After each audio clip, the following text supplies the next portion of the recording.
All right.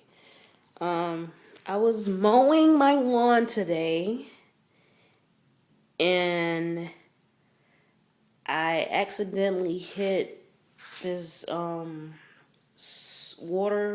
water sewage line, the topper of it. I hit it and my lawnmower suddenly quit on me. And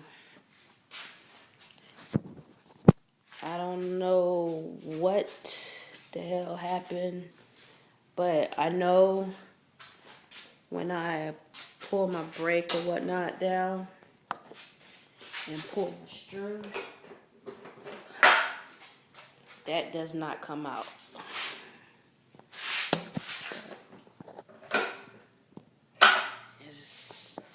It does not come out at all. If someone could tell me, what's wrong with it before I buy or before I take it to a mechanic, so you know how they like to overprice women. So if you could tell me, if someone could tell me what I should do, or if it's an easy fix that I can get someone to look at and, fix themselves, like my cousin or someone, just let me know. And if it's a video on YouTube, refer me to that video that could help us out.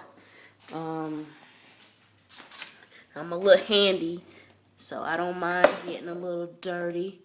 But that's my blade or whatnot. It don't look bent or anything.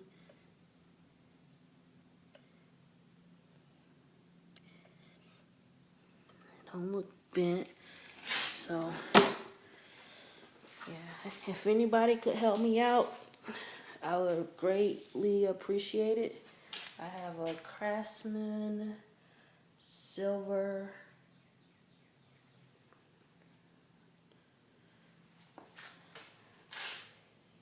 All right, thank you.